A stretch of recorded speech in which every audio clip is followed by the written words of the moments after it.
Hi everyone, welcome to FinCom Education. I am Professor Amandeep Kaur. Today we talk about departmental accounts. First of all, I will tell you what is mean by department. Each and every business has different kind of activities and these different activities are performed by a different kind of sections. Each section is called department.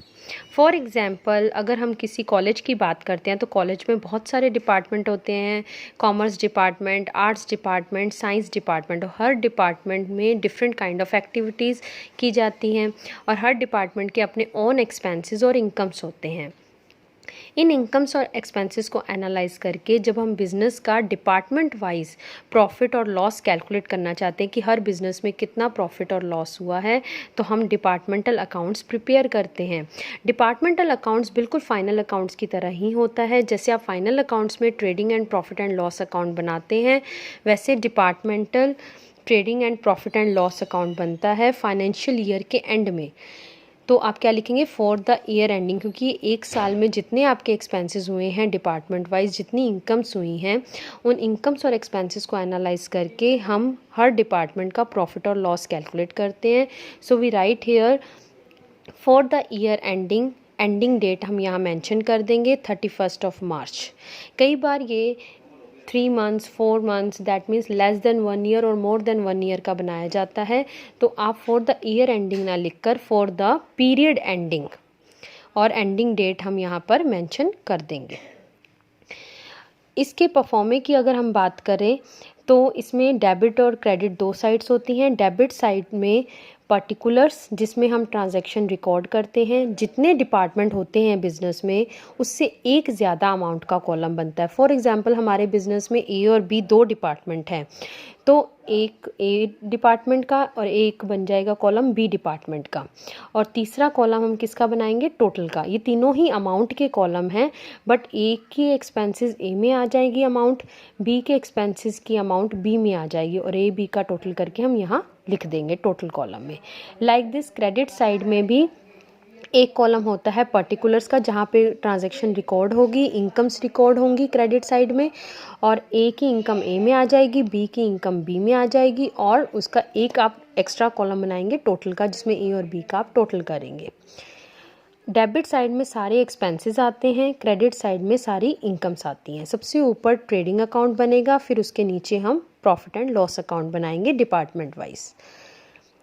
Trading account में सबसे पहले debit side में first item आती है opening stock. Opening stock का मतलब होता है the stock at the beginning of the year in the godown. Godown में साल के शुरू में जितना स्टॉक पड़ा था, ओपनिंग स्टॉक, वो ट्रेडिंग अकाउंट के डेबिट साइड में शो हो जाएगा। ए की अमाउंट ए में आ जाएगी, बी की अमाउंट बी में, और इन दोनों का टोटल आप यहाँ मेंशन कर देंगे। फिर इसके बाद सेकंड आइटम आती है डेबिट में परचेज़। परचेज़ में अगर परचेज़ रिटर्न भी हो, जिसे हम रिटर्न आउटवर्ड बोलते हैं, वो लेस करके नेट परचेज़ ही ए की ए में लिखनी है, बी की बी में, एंड देन टोटल कर देंगे। इसी तरह से क्रेडिट साइड में सेल्स, सबसे पहले क्या आती है, सेल्स। अगर आपके बिजनेस में डिपार्टमेंट वाइज सेल रिटर्न भी दे रखी है, जिसको हम रिटर्न इनवर्ड भी बोलते हैं, तो सेल रिटर्न को सेल में से माइनस करके नेट सेल ए की ए में, बी की बी में, और टोटल हम कर देंगे। फिर इसके बाद देखिए डेबिट साइड में थर्ड आइटम और सेकंड क्रेडिट साइड में सेकंड आइटम क्या है, इंटर डिपार्टमेंटल ट्रांसफ़र। यहाँ पे भी लिखा है मैंने, और क्रेडिट साइड में भी मैंने सेकंड आइटम लिखी है, इंटर डिपार्टमेंटल ट्रांसफ़र। ये inter departmental transfer is very important term, क्योंकि कई टर्म्स हैं जो आपके फाइनल अकाउंट से अलग हैं इसमें। इंटर डिपार्टमेंटल ट्रांसफ़र जो है ये एग्ज़ाम पॉइंट ऑफ व्यू से बहुत इंपॉर्टेंट है, ध्यान से सुनिएगा। इंटर डिपार्टमेंटल ट्रांसफ़र का मतलब होता है जब एक डिपार्टमेंट दूसरे डिपार्टमेंट को माल ट्रांसफ़र करता है, गुड्स ट्रांसफ़र करता है, तो उसे हम इंटर डिपार्टमेंटल ट्रांसफ़र बोलते हैं।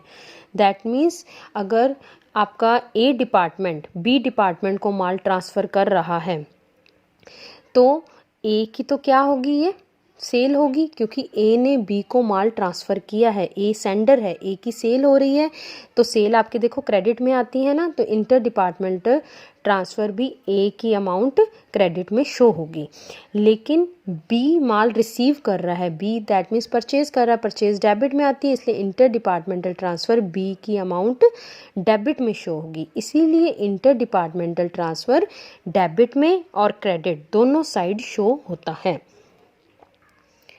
इंटर डिपार्टमेंट ट्रांसफ़र में अगेन रिपीट कर रही हूँ बेटा, इंपॉर्टेंट है, ध्यान से सुनिएगा। When one department transfer goods to another department then it is called inter departmental transfer. ये डेबिट और क्रेडिट दोनों साइड शो होता है। दोनों साइड क्यों शो होता है? जैसे मैंने पहले ए का बी में ट्रांसफ़र बताया था, मैं उल्टा बता रही हूँ। बी मान लो गुड्स ट्रांसफ़र कर रहा है ए डिपार्टमेंट को, तो जो सेंडर होगा, सेंडर कौन है इसमें? बी ए को ट्रांसफ़र कर रहा है, बी सेंडर है, ए रिसीवर है, तो बी के तो हम क्रेडिट में शो करेंगे, सेंडर के क्रेडिट में शो होगा और रिसीवर के डेबिट में शो होता है। तो इसलिए ये इंटर डिपार्टमेंट ट्रांसफ़र दोनों साइड पे आता है। उसके बाद हम बात करते हैं ट्रेडिंग अकाउंट के बाकी आइटम्स की। ट्रेडिंग अकाउंट में जितने भी डायरेक्ट एक्सपेंसेस होते हैं, that means those expenses which is related to production manufacturing of the raw material into finish goods. Finish goods में जब भी हम माल ट्रांसफ़र करते हैं, उससे रिलेटेड जितने भी प्रोडक्शन एक्सपेंसेस होंगे वो ट्रेडिंग अकाउंट के डेबिट साइड में शो होते हैं। तो वो कौन कौन से हैं? Wages, freight inward. वेजेस कौन सी होती हैं? जब हम रॉ मटेरियल से फिनिश गुड्स में कन्वर्ट कराने के लिए वर्कर्स को जो आप मजदूरी देते हो, that is called wages. Freight inward और कैरेज इनवर्ड मीन्स आपने रॉ मटेरियल ख़रीदा, रिक्शे वाले को भाड़ा दे दिया, फेयर दे दिया, तो वो भी आपका प्रोडक्शन से पहले तक के खर्चे हैं। तो प्रोडक्शन तक के खर्चे आपके किस में आएंगे? Expenses comes under the debit side of the trading account. इसके अलावा और कौन से? फ्यूल, वाटर, डीजल, ये भी आपके प्रोडक्शन से रिलेटेड एक्सपेंस हैं, ट्रेडिंग अकाउंट के डेबिट में आता है। और octroi that means raw material अगर आपने किसी और स्टेट से मंगवाया है तो परचेज़ करते टाइम जो आप टैक्स पे करते हो, दैट इज़ कॉल्ड ऑक्ट्रॉय। ये भी आपका ट्रेडिंग अकाउंट के डेबिट में शो होता है। तो ट्रेडिंग अकाउंट के डेबिट में कौन कौन से डायरेक्ट एक्सपेंस शो होते हैं? Wages, carriage inward, freight inward, coal, fuel, water, diesel and octroi. ये 5 एक्सपेंसेस आपने याद रखने हैं, ट्रेडिंग अकाउंट के डेबिट में आते हैं। इसके अलावा बाकी जितने भी एक्सपेंसेस होते हैं वो आपके सेल से रिलेटेड होंगे या ऑफिस से रिलेटेड होंगे, वो डिपार्टमेंटल P&L अकाउंट में शो होंगे, नीचे जो हम अभी बनाएंगे। इसके अलावा क्रेडिट साइड में एक और आइटम शो होती है, closing stock. Closing stock departmental trading account के क्रेडिट साइड में शो होता है। क्लोजिंग स्टॉक क्या होता है? The stock at the end of the year remain in the godown, जो गोडाउन में साल के एंड में बचा हुआ है। तो ए का ए में, बी का बी में और टोटल इसका हम कर देंगे। अब हम क्या करेंगे? क्रेडिट साइड का टोटल करेंगे ए डिपार्टमेंट का और डेबिट साइड का भी टोटल करेंगे ए डिपार्टमेंट का। अगर क्रेडिट साइड ज़्यादा आती है तो हम ज़्यादा वाला टोटल नीचे लिख देते हैं और लेसर साइड में प्रॉफिट निकल जाएगा, क्योंकि क्रेडिट साइड इनकम साइड है, क्रेडिट साइड ज़्यादा है, तो लेसर साइड में हम ग्रॉस प्रॉफिट निकालेंगे और बैलेंस यहाँ ट्रांसफ़र कर देंगे। Gross profit transfer to P&L account. कैसे किया हमने? क्रेडिट साइड का टोटल किया और डेबिट साइड सारी माइनस कर दी, तो जो बैलेंस बचा that is gross profit transfer to P&L account. ये आपका ग्रॉस प्रॉफिट जो है बैलेंसिंग फिगर से निकला है। लेकिन इसका उल्टा भी हो सकता है। मान लो हमने बी कॉलम में डेबिट का भी टोटल किया और क्रेडिट का भी टोटल किया और बी साइड डिपार्टमेंट का डेबिट का टोटल ज़्यादा आ जाता है, तो हम टोटल तो ज़्यादा वाला लिखेंगे बट लेसर साइड कौन सी है? Credit side. तो क्रेडिट साइड में हम क्या लिखेंगे? Gross loss. लाइक दिस हम ग्रॉस लॉस क्रेडिट साइड में लिख देंगे by gross loss transfer to P&L account, क्योंकि डेबिट साइड ज़्यादा थी ना, और डेबिट में हम अगर क्रेडिट साइड माइनस करेंगे तो लॉस निकलेगा, क्योंकि डेबिट साइड एक्सपेंस साइड होती है। ये आपका ट्रेडिंग अकाउंट था। Now we talk about the departmental P&L account. अब ट्रेडिंग अकाउंट के नीचे हम डिपार्टमेंटल P&L अकाउंट बनाएंगे। सबसे पहले जो आपने अगर मान लो किसी डिपार्टमेंट का प्रॉफिट निकला है तो वो आपने डेबिट में लिखा था ट्रेडिंग में, P&L में वो क्रेडिट में शो हो जाएगा by gross profit transferred from trading account. लेकिन अगर किसी डिपार्टमेंट का लॉस निकला है वो आपने क्रेडिट में शो किया था, वो यहाँ डेबिट में शो हो जाएगा P&L में gross loss transferred from trading account. Profit है तो वो यहाँ डेबिट में था, इधर क्रेडिट में आएगा, और लॉस था तो इधर वो क्रेडिट में शो हुआ था, इधर ये डेबिट में आ जाएगा P&L में। ठीक है, इसके बाद P&L में वो सारे एक्सपेंसेस आएंगे जो इनडायरेक्ट हैं। Indirect expenses are those expenses which is related to after production, that means selling, office का एक्सपेंस, वो सारे इनडायरेक्ट एक्सपेंसेस होते हैं, comes under the debit side of the departmental P&L account, like selling expenses, bad debts, office expenses, commission, rent, salary, interest, carriage outward. Yes, carriage outward याद रखना है, अगर carriage inward होता है तो वो ट्रेडिंग अकाउंट में आता है क्योंकि ये परचेज से रिलेटेड है। अगर कैरेज आउटवर्ड होता है तो वो सेल से रिलेटेड आपका फेयर होता है, तो वो आपका P&L अकाउंट में आएगा। Like this, freight inward trading में आता है और फ्रेट आउटवर्ड आपका P&L अकाउंट में शो होगा। इसी के अलावा आपकी इनडायरेक्ट इनकम्स भी हो सकती है। इनडायरेक्ट इनकम्स कौन सी होती है? सेल्स के अलावा जो इनकम होती है, जैसे interest received, commission received, dividend received, bad debts recovered, discount received, ये सब आपकी इनडायरेक्ट इनकम है। तो ये सब हम डिपार्टमेंट वाइज मेंशन कर देंगे, ए की ए में, बी की बी में, और फिर टोटल। अगर आपने यहाँ पे ए साइड का टोटल किया क्रेडिट साइड का, और ए साइड का ही डेबिट साइड का टोटल किया, अगर क्रेडिट साइड ज़्यादा आती है तो ज़्यादा वाला टोटल हम नीचे मेंशन करते हैं, और बैलेंसिंग फिगर आपका लेसर साइड में ट्रांसफ़र हो जाएगा। Net profit transfer to general P&L account. General P&L की बात अभी हम करेंगे क्या होता है।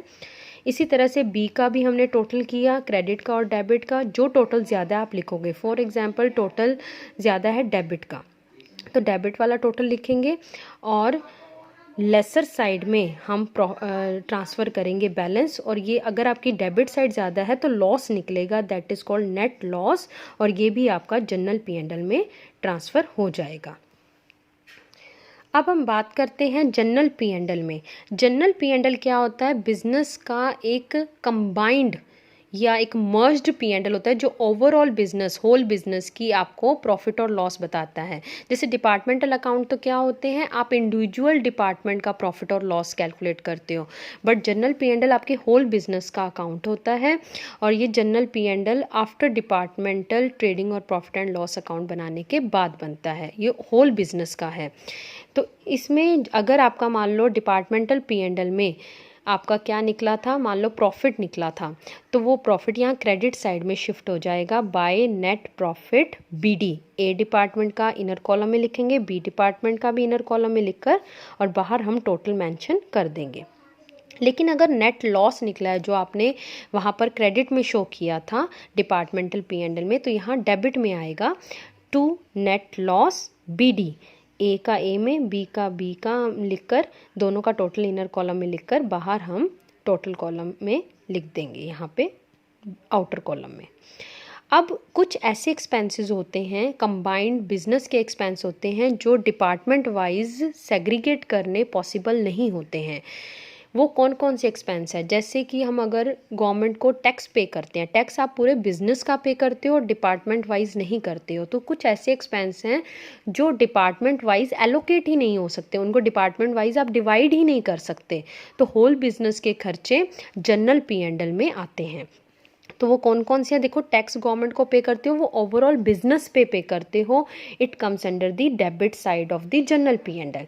इसी तरह से अगर आपने फॉर द मॉडर्नाइजेशन और एक्सपेंशन के लिए रिजर्व में पैसा ट्रांसफ़र किया है बिजनेस के, तो ये डिपार्टमेंट वाइज नहीं करते हो, आप बिजनेस का ओवरऑल रिजर्व होता है उसमें पैसा ट्रांसफ़र करते हो, तो ये होल बिजनेस का ट्रांसफ़र टू रिजर्व होता है, comes under the debit side of the general P&L।